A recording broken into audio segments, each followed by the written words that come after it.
PM's academy में आप सभी का स्वागत है। तो आज हम एमपीपीएससी के यूनिट 10 यानी ट्राइब्स पर विशेष चर्चा करने वाले हैं। इस सेशन को देखने के बाद आपको किसी और अन्य सेशन को देखने की आवश्यकता नहीं होगी, क्योंकि हम इस सेशन में आपके प्रीलिम्स 2026 में आने वाले वो सभी एक्सपेक्टेड क्वेश्चन की भी चर्चा करने वाले हैं, जो एग्ज़ाम के पॉइंट ऑफ व्यू से काफ़ी इम्पोर्टेंट है। तो बने रहिए हमारे साथ। तो चलिए शुरुआत करते हैं। मध्य प्रदेश भारत का ट्राइबल हार्टलैंड, जनजातीय परिदृश्य एवं संवैधानिक प्रावधान की भी इस सेशन में चर्चा की जाएगी। अगर भारत की सांस्कृतिक विविधता को समझना है तो हमें उसकी जनजातीय संस्कृति को भी समझना होगा। मध्य प्रदेश केवल भौगोलिक रूप से ही नहीं बल्कि सांस्कृतिक रूप से भी भारत का हृदय है। यहाँ का जनजातीय समाज राज्य की आत्मा है।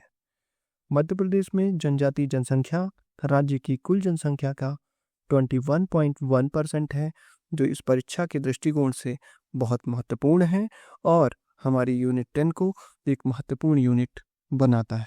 चलिए आगे देखते हैं।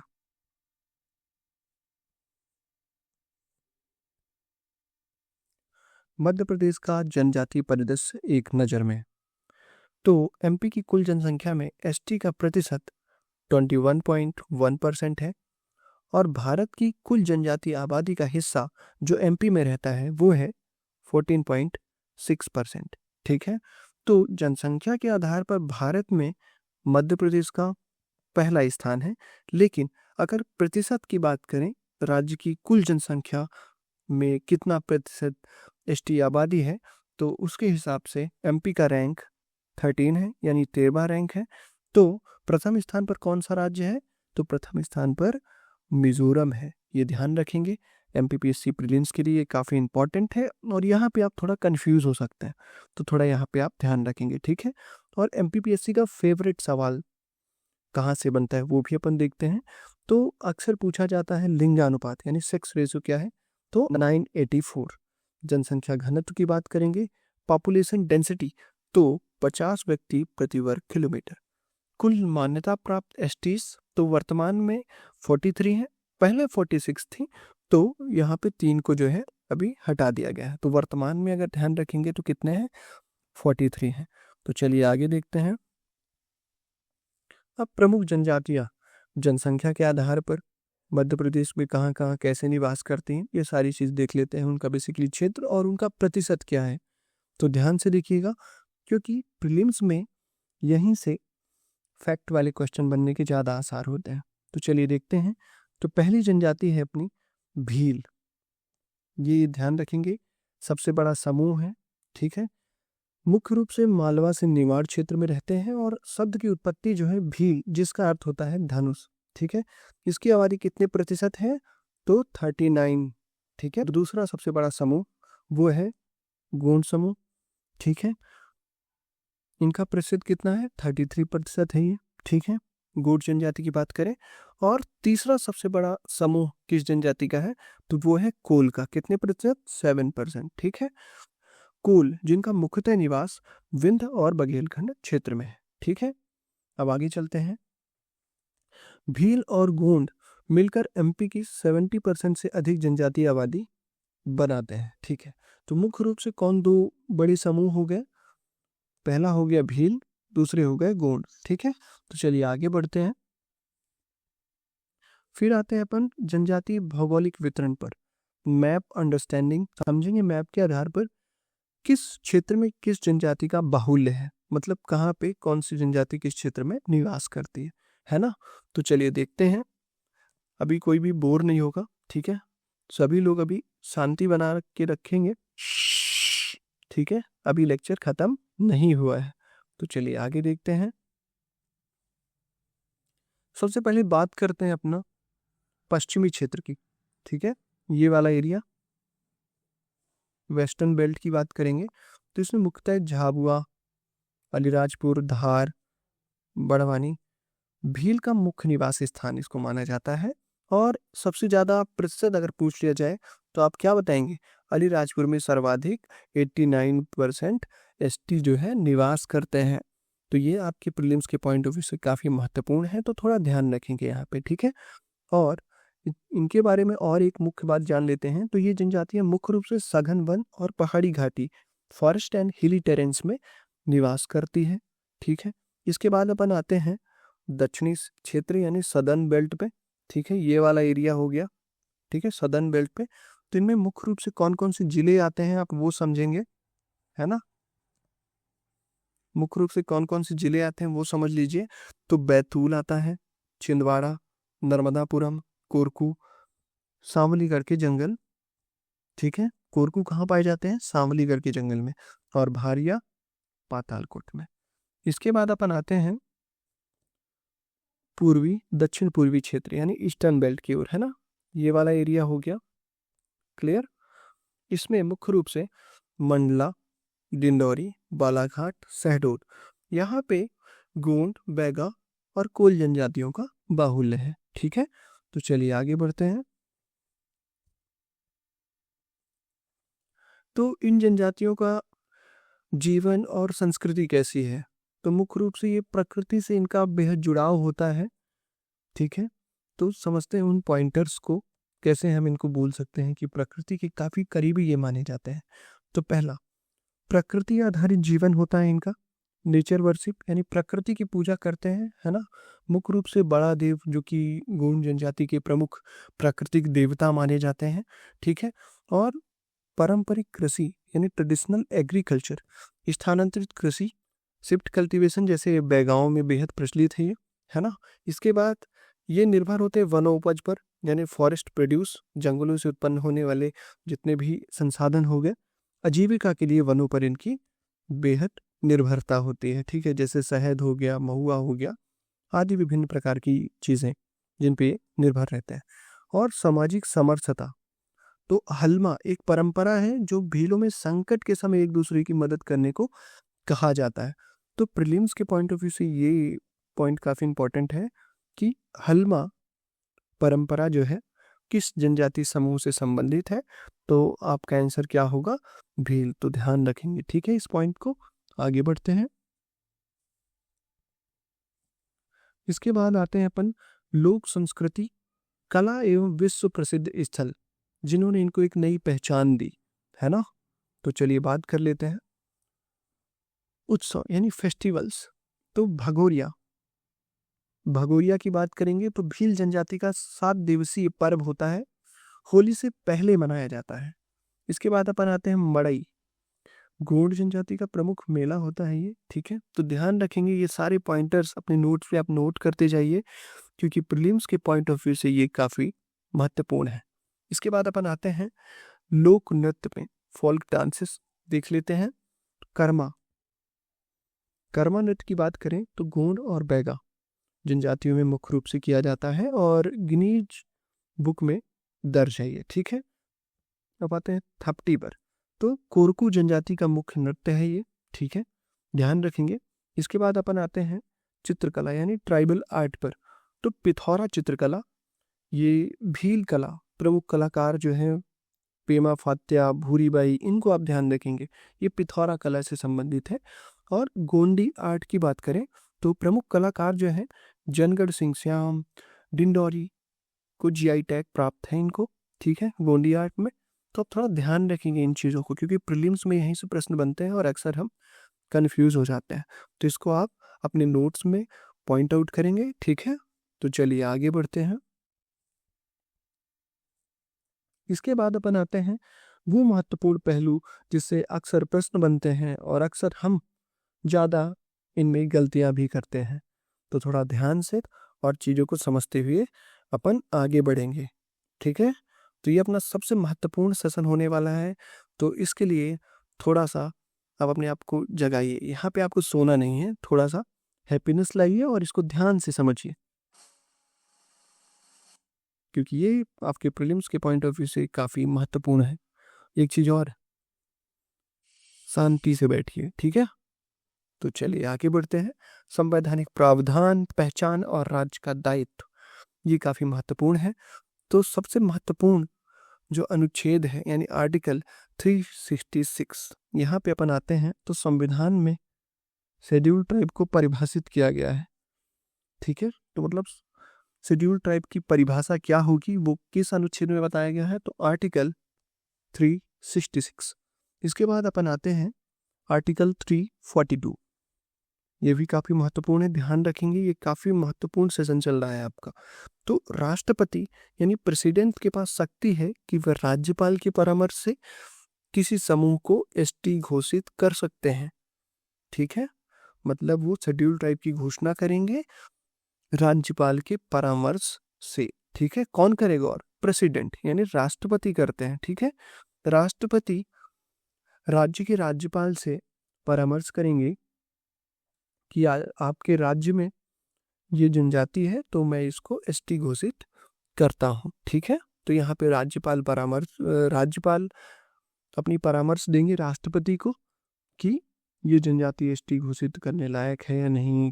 क्या ये उस परिभाषा के अंतर्गत आता है जो कि अनुच्छेद 366 में दिया गया है ना? उसके आधार पर फिर हमारे जो राष्ट्रपति हैं वो भी किसी समूह को एसटी घोषित कर सकते हैं। इसके बाद अपन आते हैं आर्टिकल 46 में। ठीक है, आर्टिकल 46 की बात करूं मैं बेसिकली, तो राज्य जो है अनुसूचित जनजातियों के शैक्षणिक यानी एजुकेशनल और आर्थिक दो पैमाने हैं यहाँ पे। तो शैक्षणिक यानी एजुकेशनल और आर्थिक यानी इकोनॉमिक हितों का विशेष ध्यान जो है यहाँ पे रखा जाएगा। ठीक है, इसके विषय में बताया गया है। इसके बाद एक और महत्वपूर्ण बिंदु पर चर्चा करते हैं, वो है संविधान में आदिवासी शब्द नहीं है। तो यहाँ पे थोड़ा ध्यान देंगे कि संविधान में आदिवासी शब्द नहीं है, शेड्यूल ट्राइब्स यानी अनुसूचित जनजाति शब्द का प्रयोग किया गया है। ठीक है, तो अब ये ध्यान रखेंगे कि संविधान में आदिवासी शब्द का कहीं भी प्रयोग नहीं किया गया। अपन अब आगे बढ़ते हैं। राजनीतिक एवं प्रशासनिक संरक्षण की बात करें अपन रिजर्वेशंस की, जो कि काफी महत्वपूर्ण है, तो यहाँ से अक्सर आपके प्रिलिम्स में प्रश्न आते हैं, तो थोड़ा ध्यान देंगे। चलिए शुरू करते हैं। आर्टिकल 330। ठीक है, आर्टिकल 330 लोकसभा में आरक्षण। ठीक है, लोकसभा में आरक्षण की बात करता है आर्टिकल 330। ठीक है, एमपी में 6 सीटें एसटी के लिए आरक्षित करने का प्रावधान करता है। कितने सीटें? 6 सीटें। ठीक है, अपन अब आगे बढ़ेंगे। आर्टिकल 332 की बात करेंगे तो राज्य विधानसभा यानी विधानसभा में आरक्षण की बात करता है ये। ठीक है, 330 लोकसभा में, आर्टिकल 332 राज्यसभा में आरक्षण की बात करता है। तो ये कहता है एमपी में 47 सीटें यानी 47 सीटें एसटी के लिए आरक्षित करने का प्रावधान करता है। इसके बाद अपन आते हैं आर्टिकल 243 डी से लेकर आर्टिकल 243 टी तक। इसमें कहा गया है कि पंचायत एवं नगरीय निकायों में आरक्षण का ये प्रावधान करता है। अब अपन आते हैं आर्टिकल 164(1) पर। ये सबसे महत्वपूर्ण है आपके प्रीलिम्स के लिए, क्योंकि एमपी में एक ट्राइबल वेलफेयर मिनिस्टर होना अनिवार्य करता है ये आर्टिकल। कौन सा आर्टिकल? आर्टिकल 164(1). ठीक है, तो प्रथम कौन थे? तो राजा नरेश चंद्र थे। ये ध्यान रखेंगे, प्रीलिम्स के लिए बहुत इंपॉर्टेंट है। फिर अपन आते हैं आर्टिकल 335 अनुच्छेद 335 सरकारी सेवाओं में यानी कि गवर्नमेंट जॉब्स में दावों पर विचार। ठीक है, यहाँ पे उनको रिजर्वेशन प्रदान किया जाता है। फिर चलिए अपन नेक्स्ट स्लाइड पे चलते हैं। अब अपन जानने वाले हैं सबसे महत्वपूर्ण 5वीं अनुसूची को, जहाँ से हमेशा प्रीलिम्स में प्रश्न आने की संभावना बनी रहती है। अब अपन आते हैं 5वीं अनुसूची यानी 5th शेड्यूल पर, प्रशासन का ढांचा, जो कि काफी महत्वपूर्ण है। तो सबसे पहले समझते हैं शेड्यूल्ड एरियाज क्या होता है, कौन घोषित करता है। तो राष्ट्रपति यानी प्रेसिडेंट द्वारा घोषित किए जाते हैं, एमपी इसमें शामिल है। ठीक है, इसके बाद पावर ऑफ अल्टरेशन यानी संसद पार्लियामेंट सीमाओं में बदलाव कर सकती है। जब प्रेसिडेंट शेड्यूल्ड एरिया घोषित करते हैं तो उसकी कुछ सीमा होती है, तो यहाँ पे संसद के पास वो शक्ति होती है कि वो सीमाओं को बढ़ा भी सकती है और घटा भी सकती है। ठीक है, उसके बाद आते हैं गवर्नर्स रूल। राज्यपाल को विशेष शक्तियां प्राप्त हैं, वे राष्ट्रपति को वार्षिक रिपोर्ट सौंपते हैं शेड्यूल एरिया से संबंधित। ठीक है, और 5th शेड्यूल में आर्टिकल 244(1) में ये सारी चीजें दी गई हैं। उसके बाद फोकस बॉक्स पे अपन आते हैं, जो कि बहुत महत्वपूर्ण है। ट्राइबल एडवाइजरी काउंसिल TAC गठन राष्ट्रपति के निर्देश पर, अधिकतम सदस्य 20, जनजातियों के कल्याण पर सलाह देना। इसका जो है मुख्य कार्य होता है। ठीक है, तो चलिए आगे देखते हैं। अब आते हैं संवैधानिक संस्थाएं एवं वित्तीय अनुदान की बात करेंगे, है ना। तो आर्टिकल 338A, इसमें नेशनल कमीशन फॉर एसटीज यानी NCST की बात की गई है। तो आर्टिकल 338A के तहत स्थापित है national commission for STs. Okay, और ये 89th अमेंडमेंट एक्ट 2003 द्वारा एसटी और एससी आयोगों को अलग अलग किया गया है। 2004 से ये लागू है। कार्य क्या है? एसटीज के अधिकारों के हनन यानी ग्रीवेंस की जांच करना। ठीक है, इसके बाद अपन आते हैं कि इनको अनुदान कहाँ से मिलता है, फाइनेंशियल ग्रांट्स कहाँ से मिलता है। तो इसका जो उल्लेख है वो आर्टिकल 275 में किया गया है। फाइनेंशियल ग्रांट की विशेष रूप से बात करता है। तो आर्टिकल 275(1) केंद्र सरकार द्वारा राज्यों को ट्राइबल वेलफेयर और प्रशासन के स्तर को सुधारने के लिए विशेष अनुदान, ग्रांट्स इन एड की बात करता है। ठीक है, तो चलिए आगे बढ़ते हैं। इसके बाद जनजाति कल्याण एवं सशक्तिकरण के प्रमुख कौन कौन से कानून आए हुए हैं उनकी चर्चा कर लेते हैं। तो पहला कानून आता है 1989 में एट्रोसिटीज एक्ट यानी ST/SC पर अत्याचार निवारण अधिनियम है ये। ठीक है, सामाजिक न्याय सुनिश्चित करने के लिए लाया गया था इसको। उसके बाद आता है 1996 में पेसा एक्ट। ठीक है, panchayat extension to scheduled areas act, Bhuria समिति की सिफारिश पर आया था ये। पेसा एक्ट किसकी सिफारिश पे आया था, ये ध्यान रखेंगे आप। तो भूरिया समिति की सिफारिश पर, प्रीलिम्स के लिए बेहद महत्वपूर्ण है ये। तो MP में लागू 15 नवंबर 2022 से नोटिफिकेशन आया था। 20 जिलों में सक्रिय ग्राम सभाओं को जल जंगल जमीन पर विशेष अधिकार ये प्रदान करता है। इसके बाद आता है 2006 का फॉरेस्ट राइट एक्ट, वन निवासियों को वन भूमि और उपज यानी फॉरेस्ट प्रोड्यूस पर कानूनी अधिकार प्रदान करता है। ठीक है, एग्जाम इनसाइट्स देख लेते हैं जो कि आपके परीक्षा के लिए बेहद महत्वपूर्ण है। तो पेसा कानून का मूल उद्देश्य ग्राम सभा को सबसे शक्तिशाली बनाना है, न लोकसभा न विधानसभा, सबसे बड़ी ग्राम सभा। ये मेन नारा निकल के आया था पेसा एक्ट के लिए, है ना। तो ये बेहद महत्वपूर्ण है, न लोकसभा न विधानसभा, सबसे बड़ी ग्राम सभा, ये आप ध्यान रखेंगे। तो चलिए आगे बढ़ते हैं। इसके बाद विशेष रूप से कमजोर जनजाति समूह आते हैं, PVTGs।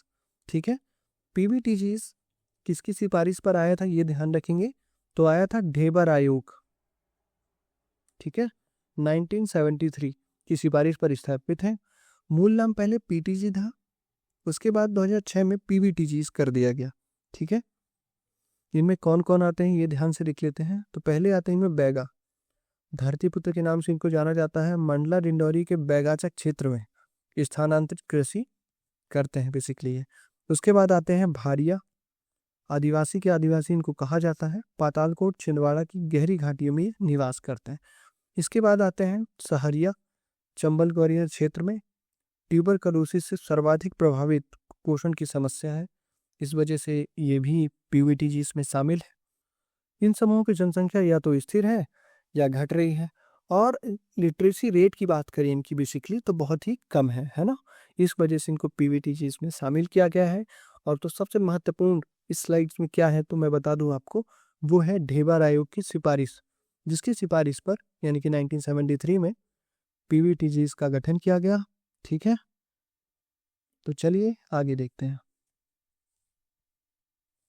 परीक्षा के लिए महत्वपूर्ण तथ्य एग्जाम बूस्टर में आते हैं अपन। अब हटाए गए समूह, तो 2003 के बाद कीर, पारधी और मीना को ST सूची से हटा दिया गया है। ठीक है, इनको ST सूची से हटा दिया गया है। वनधन योजना 2019 आदिवासी बुनकरों के लिए बड़वानी से शुरू। सिकिल सेल उन्मूलन, सिकिल सेल मिशन की बात करें तो शहडोल से 1 जुलाई 2023 को लॉन्च, लक्ष्य 2047 तक सिकिल सेल का उन्मूलन करने का लक्ष्य रखा गया है। सर्वाधिक ST वृद्धि दर, डिकेडियल ग्रोथ की बात करें तो छतरपुर सर्वाधिक, मंदसौर न्यूनतम। आदिवासी विकासखंड की बात करें, ट्राइबल ब्लॉक्स, तो MP में कुल 89 ट्राइबल डेवलपमेंट ब्लॉक हैं। ठीक है, ये ध्यान रखेंगे। आगे बढ़ते हैं।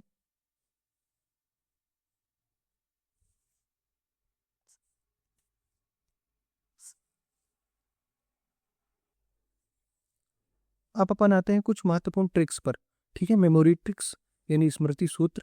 एमपी की प्रमुख जनजातियों का क्रम याद रखने के लिए आपको कुछ विशेष चीज़ों को ध्यान रखना जरूरी है। तो यहाँ पे एमपी ट्राइब्स के लिए आपको GBSK याद करना जरूरी है, ठीक है। तो क्रम जानेंगे महत्वपूर्ण जनजातियों का। तो सबसे पहला महत्वपूर्ण जनजाति कौन है? गोंड, ऐतिहासिक रूप से सबसे व्यापक। फिर आते हैं बी फॉर भील, जनसंख्या में सबसे बड़ी 39%। फिर आता है एस फॉर सहरिया, उत्तर पश्चिम की PVTG है ये। उसके बाद आता है के फॉर कोरकू, दक्षिणी बेल्ट यानी बैतूल में, ठीक है। और एक और टिप जान लें कि जब भी परीक्षा में जनजातीय क्षेत्रों का मिलान यानी मैचिंग आए तो मैप और इस सूत्र को याद रखें, ठीक है। तो चलिए आगे बढ़ते हैं।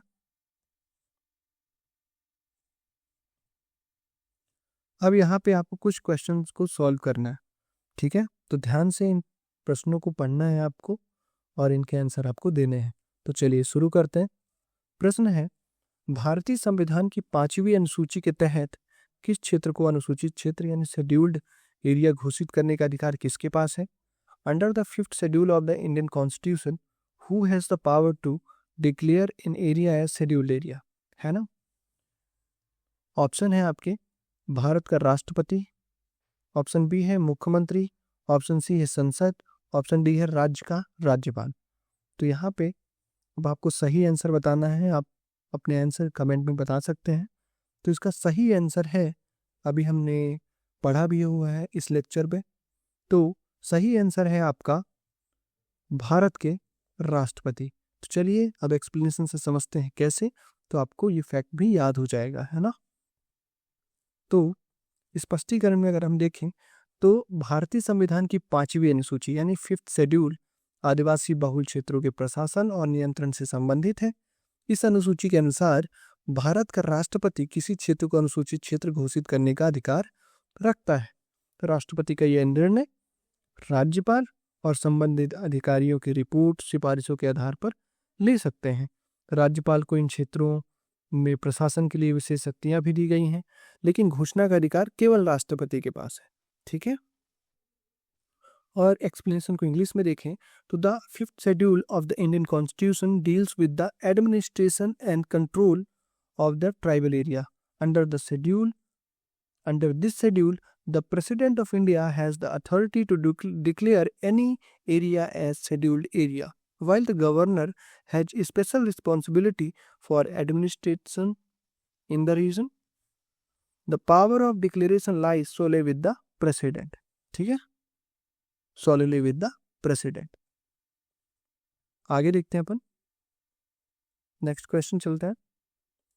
तो मध्य प्रदेश की जनजातियों के संदर्भ में दहका नृत्य किस जनजाति द्वारा मुख्य रूप से किया जाता है ना। In the context of Madhya Pradesh tribes which tribes mainly perform the Dahka dance? आपके ऑप्शंस हैं Bharia, option B Sahariya, option C Kol, option D Bhil. तो इसका सही आंसर है कोल, है ना। तो चलिए एक्सप्लेनेशन देखते हैं। दहका नृत्य मध्य प्रदेश की कोल जनजाति का प्रमुख पारंपरिक नृत्य है, ठीक है, प्रमुख पारंपरिक नृत्य है। और यह नृत्य जो है मुख्यतः त्योहार, विवाह समारोह और सामुदायिक उत्सवों के अवसर पर किया जाता है। इसमें पुरुष और महिलाएं दोनों भाग लेते हैं और ढोल, मंजीरा जैसे पारंपरिक वाद्य यंत्रों की ताल पर सामूहिक रूप से करते हैं। इस नृत्य का उद्देश्य केवल मनोरंजन नहीं बल्कि सामुदायिक एकता, सांस्कृतिक परंपरा, धार्मिक आस्था को व्यक्त करना भी है। कुल जनजाति मध्य प्रदेश के रीवा, सतना, सीधी, शहडोल जिलों में अधिक पाई जाती है। आई होप आपको ये सेशन अच्छा लगा होगा, ये क्वेश्चन आपको अच्छे लगे होंगे। तो इनको बार बार रिवीजन करते रहिए, आपके एग्जाम के लिए बहुत महत्वपूर्ण है। और निष्कर्षतः हम यह कह सकते हैं कि मध्य प्रदेश का जनजाति समाज केवल जनसंख्या का आंकड़ा नहीं बल्कि राज्य की सांस्कृतिक आत्मा है। आई होप आपको यह सेशन काफी अच्छा लगा होगा। सफलता की आपको शुभकामनाएं। MPPSC परीक्षा में यूनिट 10 में उत्कृष्टता प्राप्त करें। PMS अकेडमी से जुड़े रहें, ठीक है। धन्यवाद।